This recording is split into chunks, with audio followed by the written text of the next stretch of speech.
ومنع لله وأحب لله وأبغض لله فقد استكمل نصف الإيمان. وفي رواية من أنكح لله فقد استكمل الإيمان أو كما قال صلى الله عليه وسلم. عزیز دوست اور بزرگوں، اللہ تبارک و تعالیٰ نے جو دین ہمیں عطا فرمایا ہے وہ پارس منی ہے.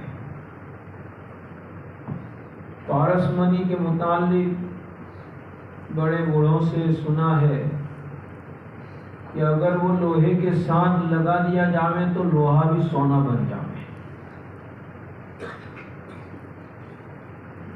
اللہ تبارک و تعالیٰ نے جو دین ہمیں عطا فرمایا ہے اس دین کو زندگی کے کسی بھی شعبے پر جاری کر دیا جائے تو زندگی کا وہ شعبہ اللہ کی نظر میں قابل قبول ہو جاتا ہے. کوئی دنیا کا کام دنیا کا باقی نہیں رہتا. انسان اپنے زاویہ نظر کو، اپنی سوچ کو بدل دے کہ یہ کام میں کیوں کر رہا ہوں. اگر اس کی سوچ بدل گئی تو اس کا ہر کام یہ آخرت کا کام بن جاتا ہے.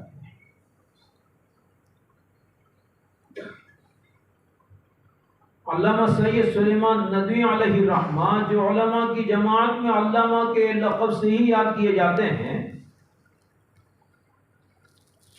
وہ فرماتے ہیں کہ جناب رسول اللہ صلی اللہ علیہ وسلم کے معجزات بے شمار بیان کیے جاتے ہیں، لیکن میری نظر میں رسول اللہ صلی اللہ علیہ وسلم کا سب سے بڑا معجزہ یہ ہے کہ آپ نے دنیا والوں کی سوچ بدل دی.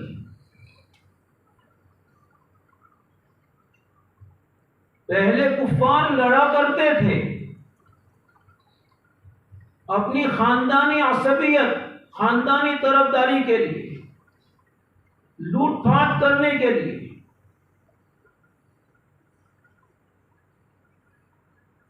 اور اپنوں کا انتقام لینے کے لیے. لیکن جناب رسول اللہ صلی اللہ علیہ وسلم نے اس کے پیچھے پائے جانے والی سوچ کو بدل دیا. اب وہ لڑائی چل رہی ہے لیکن وہی دنیا کے لیے جو لڑنے والے تھے اب وہ دین اور آخرت کے لیے لڑنے والے ہو چکے ہیں. آپ سے پوچھا گیا کہ رجل یقاتل شجاعتا ورجل یقاتل عصبیتا ورجل یقاتل ملکا من فی سبیل اللہ. ایک آدمی ملک مال حاصل کرنے کے لیے لڑتا ہے، ایک آدمی اپنے خاندان کی طرفداری کے لیے لڑتا ہے، ایک آدمی اپنا جوہر، اپنی طاقت، اپنی بہادری جتلانے کے لیے لڑتا ہے. ان میں فی سبیل اللہ کون ہے؟ اللہ کے لیے لڑنے والا کون ہے؟ تو آپ نے فرمایا کہ من قاتل لتکون کلمۃ اللہ ہی العلیٰ فہو فی سبیل اللہ. جس کا نظریہ اس کے پیچھے یہ ہو کہ اللہ کا دین بلند رہے، اللہ کے دین کی نصرت کرے تو وہ فی سبیل اللہ مجاہد ہے. باقی کوئی جو ہے وہ مجاہد فی سبیل اللہ نہیں ہے.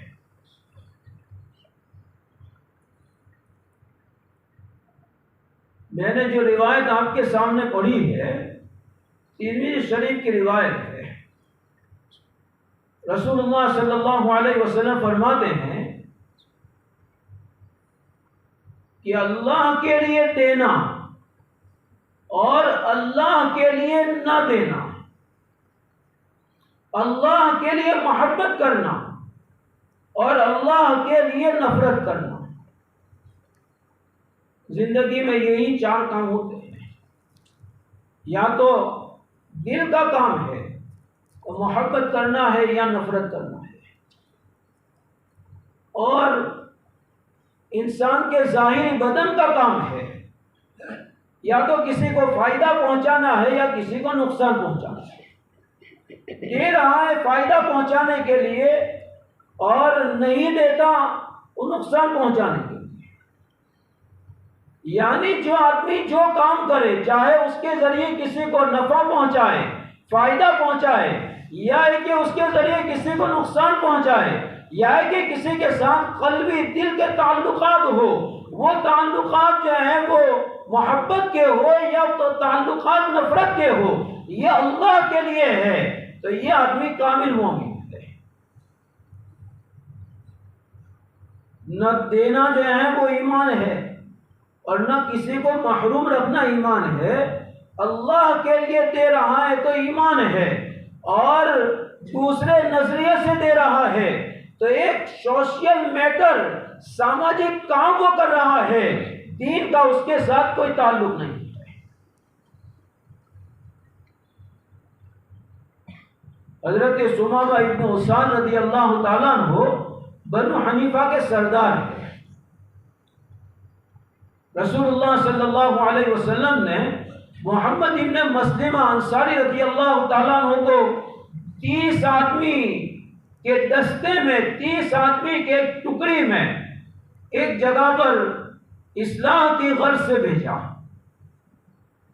وہاں سے واپس آ رہے تھے تو ثمامہ ابن اسال رضی اللہ تعالیٰ عنہ جو اس وقت تک جو ہے وہ کافر تھے، ان کو پکڑ لیا۔ وہ عمرے کے نیت سے احرام باندھ کر نکلے تھے، اور جاہلیت میں لوگ عمرہ بھی کرتے تھے، حج بھی کرتے تھے، اصلی صورتیں بدل دی تھی۔ ان کو پکڑ لیا اور پکڑ کر مدینہ لے آئے۔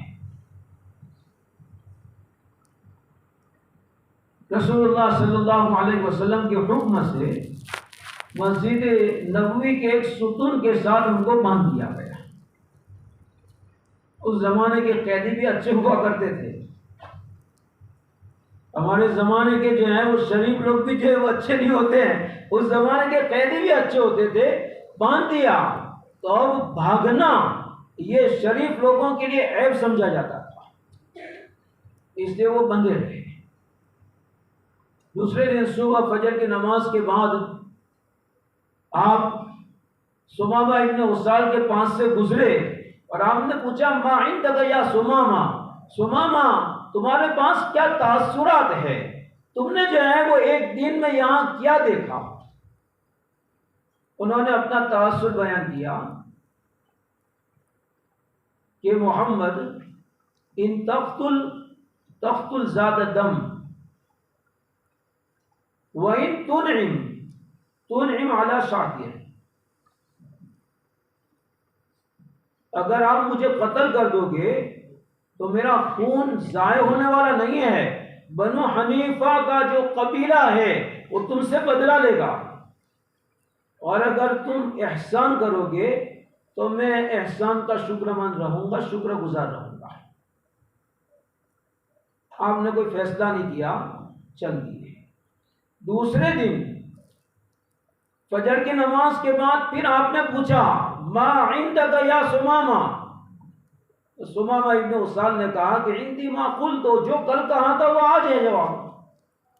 تیسرے دن پھر جو ہے وہ آپ نے پوچھا، ثمامہ نے بھی وہی جواب دیا کہ جو کل کہی تھی بات وہی آج کہہ رہا ہوں، کوئی فرق نہیں ہے۔ تیسرے دن رسول اللہ صلی اللہ علیہ وسلم نے حکم فرمایا کہ اترکو ثمامہ کو چھوڑ دو۔ ثمامہ ابن اسال رضی اللہ تعالیٰ عنہ جب ان کو چھوڑا گیا تو مسجد نبوی کے قریب ایک باغ میں تشریف لے گئے، وہاں جا کر غسل کیا، اپنے کپڑے بدلے، اور پھر رسول اللہ صلی اللہ علیہ وسلم کے پاس آ کر کلمہ پڑھا، اشہد ان لا الہ الا اللہ واشہد انک محمد رسول اللہ۔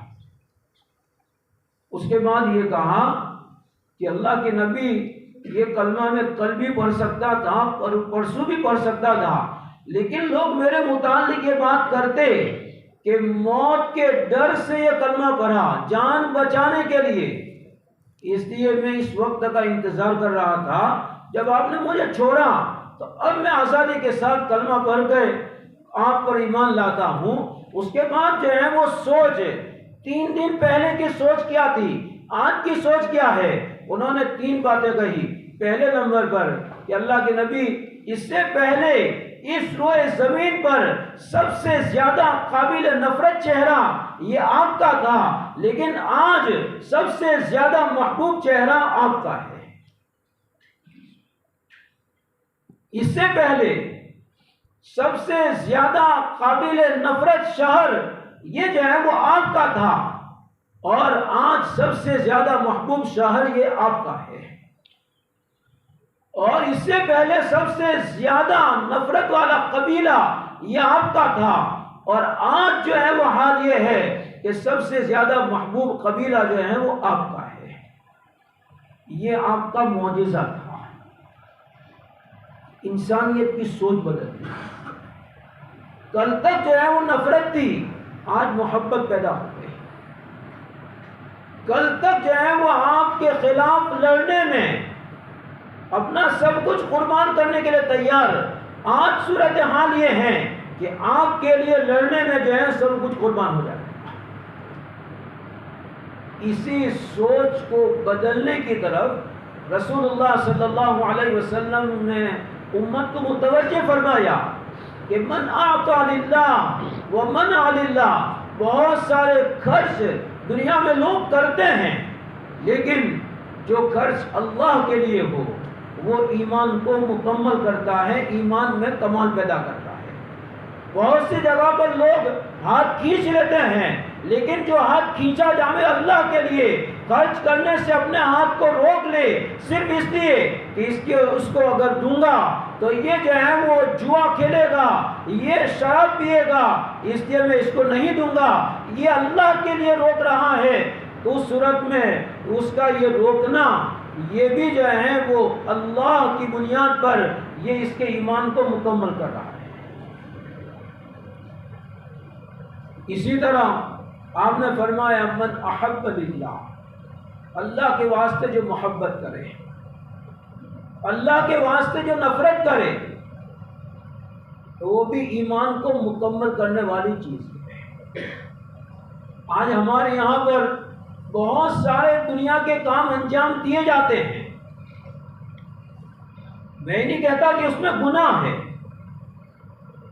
اپنے اہل و عیال پر، اپنے بیوی بچوں پر خرچ ہو رہا ہے، لیکن ہم اس کو سماجک ذمہ داری سمجھ کر خرچ کرتے ہیں، 2 آنکھوں کی شرم کی وجہ سے خرچ کرتے ہیں کہ لوگ کیا کہیں گے۔ اس پر گناہ تو کچھ نہیں ہے، لیکن ثواب بھی نہیں ہے۔ آدمی محنت کرے، خرچ کرے، اب اس پر نقصان نہ ہو، چلو افسوس کی بات نہیں، لیکن اس پر جو ہے وہ کوئی اجر و ثواب نہ ملے، کوئی نتیجہ خیر مرتب نہ ہو، یہ بھی تو ایک افسوس کی بات ہے۔ صبح سے شام تک ایک آدمی محنت کرے، صبح سے شام تک اپنے آپ کو تھکائے، صبح سے شام تک یہ خون پسینہ ایک کرے، اور اس کے بعد اس کو کچھ بھی نہ ملے، نقصان تو کچھ نہیں ہوا، لیکن کچھ بھی نہ ملے، یہ بھی عقل مندوں کا کام نہیں ہے۔ شام کے کنارے 2 پیسے کما کر آئیں، یہ ہم میں سے ہر آدمی کی سوچ ہے۔ شریعت بھی یہی سوچ ہمیں دے رہی ہے کہ جو بھی کام کرو اس کام میں 2 نیکی کمانے کی نیت کرو، اور وہ 2 نیکی کمانا یہ تب ہوگا جبکہ انسان کی سوچ اللہ کے لیے کسی کام کو انجام دینے کی ہو۔ اپنے گھر والوں پر خرچ ہو رہا ہے، اپنی اولاد کی تربیت ہو رہی ہے، یہ خرچ، یہ تربیت غیر بھی کر رہے ہیں، لیکن ان کے پاس صرف ایک سماجک کام ہے، معاشرتی امر ہے، صرف جو ہے وہ اپنی اولاد کی تربیت کے لیے دنیاوی ترقی کی بنیاد پر یہ کچھ کرنا چاہتے ہیں، لیکن اس کے پیچھے کوئی پونیا، کوئی ثواب کی جو ہے وہ نیت نہیں ہوتی ہوتی ہے جس کی بنیاد پر وہ جو کر رہے ہیں وہ اپنے دنیا کے مفاد کے لیے اور ہم کر رہے ہیں آخرت کے مفاد کے لیے. لیکن اگر ہماری نیت آخرت کی نہ ہو، اور آخرت کی نیت کی دلیل یا آخرت کی نیت کی پہچان یہ ہے کہ اس خرچ کرنے پر آدمی جو ہے وہ خوش ہو. ہم اپنے گھر کے بہت سارے خرچے اٹھاتے ہیں لیکن یوں سر میں ہاتھ مار کر، اپنی بیوی کے متعلق یہ کہہ کر بہت خرچار گاڑی ہے اور اس طرح خرچ کر رہے ہیں. دوستو پیسہ تو خرچ کرنا ہی ہے لیکن اس کے بعد اللہ کے یہاں پر کوئی اجر و ثواب نہ ہو تو یہ ایک ایمان والے کا نظریہ نہیں ہو سکتا ہے، یہ ایک انسان کا نظریہ ہو سکتا ہے، ایک مومن کا نظریہ نہیں ہو سکتا ہے. مومن کا نظریہ، اللہ کے نبی فرماتے ہیں کہ آقا للہ، اللہ کے لیے خرچ کریں. اور خرچ کرنے کو ہم نے صرف مال کے ساتھ خاص کر کیا ہے کہ مال خرچ کرنے کو جو ہے وہ ہم خرچ کرنا کہتے ہیں. اپنی کیلری یوز کر رہے ہیں، اپنی بدنی طاقت و قوت خرچ کر رہے ہیں لیکن اس کو خرچ کرنا نہیں سمجھتے. حالانکہ یہ سب چیزیں ایک ایمان والے کے لیے نیکی کی بنیاد ہے. ترمذی شریف کی روایت میں ہے علی کل سلامہ مسلم صدقۃ کل یوم حین تطلع الشمس. جب صبح آفتاب طلوع ہوتا ہے تو ہر ایمان والے کے ہر جوڑ پر ایک ایک صدقہ ہے. اور صدقے کا مطلب یہ ہے کہ خرچ کرو. اگر یہ معنی مراد ہوتا تو ہم جو ہے بالکل خرچ نہیں کرتے، اس لیے کہ علماء نے لکھا ہے کہ انسان کے بدن میں 360 جوڑ ہے، جوائنٹ. اب ہر جوڑ پر ایک صدقہ ہے. ایک صدقہ کم سے کم 1 روپیہ ہو تو روزانہ 360 روپے جو ہے وہ صدقہ کرنے کا. 360 روپے صدقہ کرنے کی بات کریں تو ہم کہیں گے رومان صاحب 360 کماتے نہیں ہے، 360 لائیں گے روزانہ کہاں سے؟ اللہ کے نبی صلی اللہ علیہ وسلم نے یہ دین کو آسان کر دیا. صحابہ یہ ہماری سوچ نہیں، ایک جو ہے وہ انسان کی سوچ ہے، انسان کی سوچ. صحابہ اکرام نے بھی عرض کیا کہ یا رسول اللہ میں یطیق علی ذلک، اللہ کے نبی کون روزانہ 360 صدقے کر سکتا ہے؟ تو آپ نے فرمایا کہ اماطۃ الاذی عن الطریق صدقۃ. راستے میں تکلیف دینے والی چیز پڑی ہوئی ہے اس کو اٹھا کر جو ہے بازو میں رکھ دو. کوئی پیسہ خرچ نہیں ہوتا ہے، کیلری یوز ہو رہی ہے، وہ بھی اتنی یوز نہیں ہو رہی ہے کہ یہ آدمی اٹھا دے تھک جاویں اور جو ہے وہ بیٹھ جاویں کہ توبہ توبہ یہ کام تو بہت مشکل ہے. اتنا جو ہے مشکل بھی نہیں. ایک کانٹا پڑا ہوا ہے، اٹھا کر جو ہے وہ کنارے پر رکھ دیا، اس کو توڑ کر پھینکنے کی بھی جو ہے بات نہیں ہے. اٹھا کر ایک اینٹ کا روڑا پڑا ہوا ہے، یوں ایک پیر مار کر جو ہے سائڈ پر کر دیا، یہ بھی ایک صدقہ ہے، یہ بھی صدقہ. اور آسان ہم صدقے کا ثواب تو جو ہے وہ گنواتے ہیں، ساتھ ساتھ ہم جو ہے وہ اپنی عقل کا پردرشن بھی کرتے ہیں، بیوقوفی ظاہر کرتے ہیں. آپ نے فرمایا تبسمک فی وجہ اخیک صدقۃ، اپنے مسلمان بھائی کے ساتھ مسکرا کر ملنا یہ بھی صدقہ ہے. اس میں کیا جاتا ہے؟ مسکرا کر ملنے میں دل و دماغ خوش ہو جاتے ہیں. دل و دماغ کا بوجھ، کسی کے ساتھ ناچاکی ہو، کسی کے ساتھ کوئی دشمنی ہو، کسی کے ساتھ اگر جو ہے کوئی انبن ہو تو میں آپ سے پوچھتا ہوں اللہ کا جو ہے واسطہ دے کر دل پر بوجھ ہوتا ہے کہ نہیں؟ اس کے سامنے 2 لفظ اللہ کے واسطے معاف کر دینا، وہ پگھل جائے گا. اس نے معاف کر دیا، دل و دماغ کا سارا بوجھ ختم ہو جائے گا. صدقے کا ثواب، وہاں مسکراہٹ، آئندہ کی رائے ہموار ہو رہی ہے. لیکن دوستو ہمیں برادران وطن نے جو مزاج دیا ہے اس مزاج کو ہم نے اپنا ایمان بنا لیا ہے اور ہم یہ کہتے ہیں کہ مری جگہ پر انہیں سلام نہیں کہو. خبر ہے ایک امام ہمارا اللہ کا نبی ہے، ایک امام جو ہیں وہ یہ وطن کا مزاج ہے، جن کے پاس کچھ نہیں ہے ان کا مزاج ہے. اس کو افرائیت من اتخذ الہہ ہوا، افرائیت من اتخذ الہہ ہوا، کیا آپ نے دیکھا اس آدمی کو جس نے اپنی خواہشات نفسانی کو اپنا امام اور مقتدی بنا لیا؟ اس کے پیچھے ہماری خواہشات ہیں. میں کیوں سلام کروں؟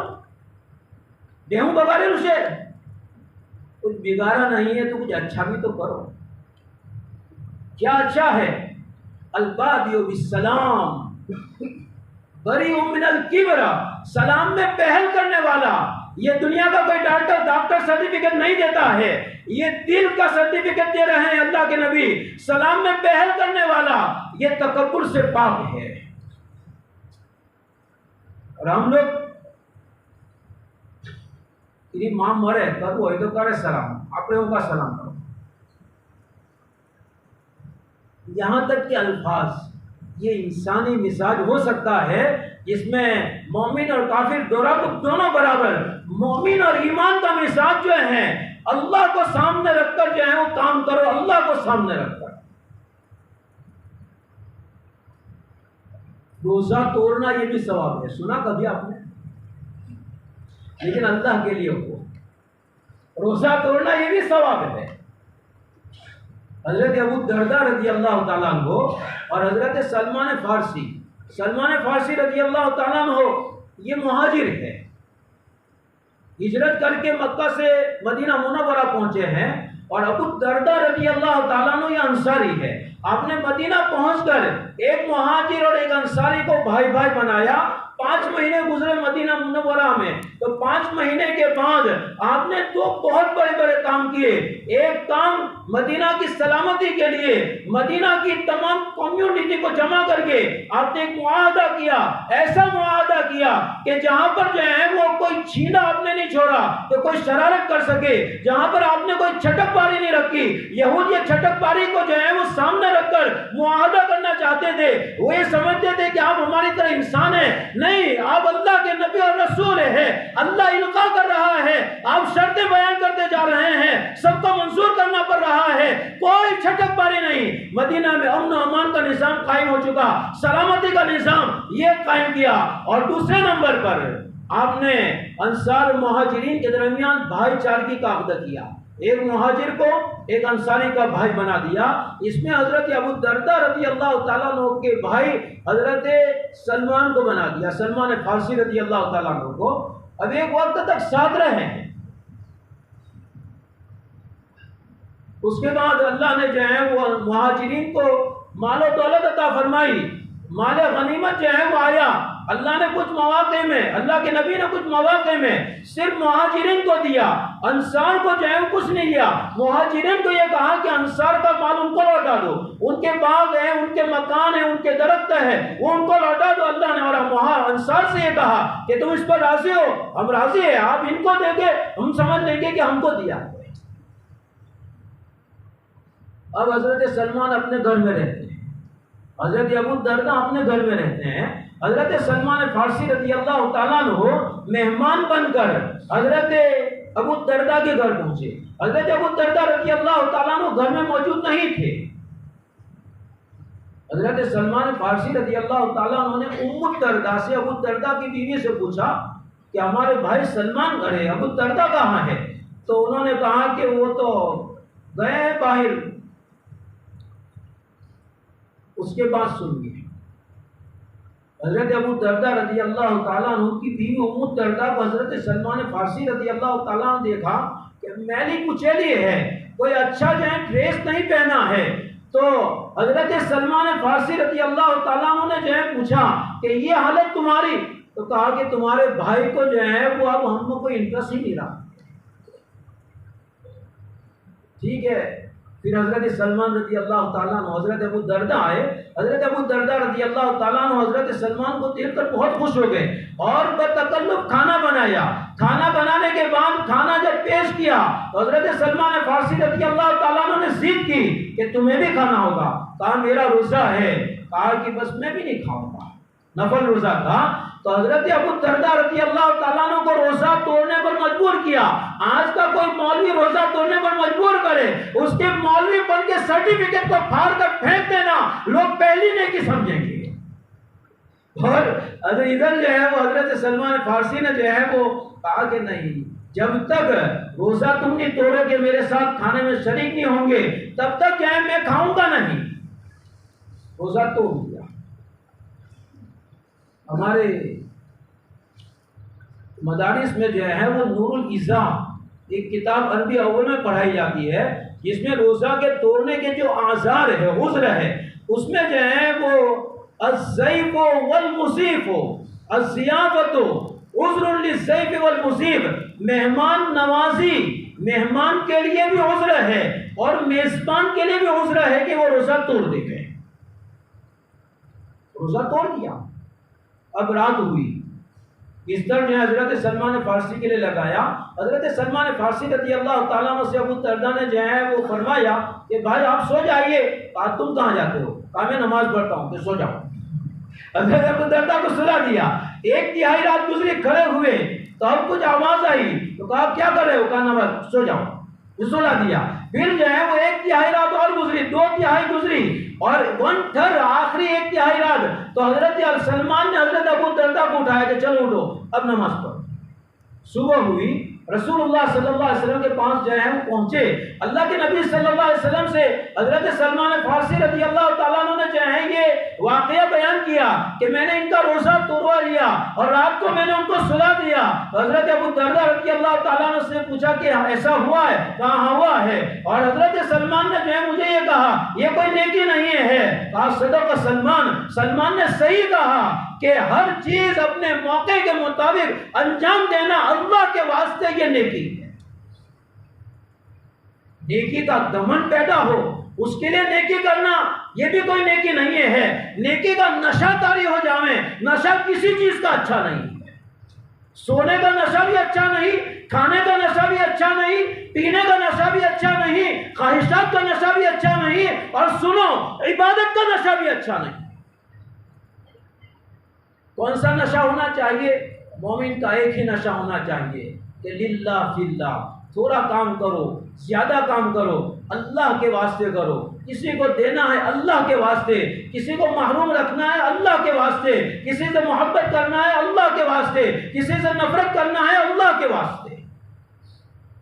صحابہ اکرام کی جو لڑائیاں ہیں میدان کارزار میں وہاں پر انہوں نے اپنوں اور غیروں کا فرق جو ہے وہ بتلایا. حضرت عبد الرحمن بن ابی بکر جو مومن نہیں تھے بدر کی لڑائی میں تو انہوں نے حضرت ابو بکر سے کہا کہ بدر کے میدان میں تم جو ہے وہ میری تلوار کی زد میں آ چکے تھے لیکن پاپ سمجھ کر چھوڑ دیا. حضرت صدیق اکبر رضی اللہ تعالیٰ عنہ نے کیا فرمایا کہ بیٹا تو میرا بیٹا تھا لیکن میں تجھے بیٹے کی نظر سے نہ دیکھتا. اگر تو میری تلوار کی زد میں آتا میں اللہ کا دشمن سمجھ کر تجھے قتل کر دیتا. حضرت ابو عبیدہ بن الجراح نے بدر میں اپنے باپ کو قتل کیا. کیوں؟ للہ, اللہ کے واسطے, اللہ کے واسطے.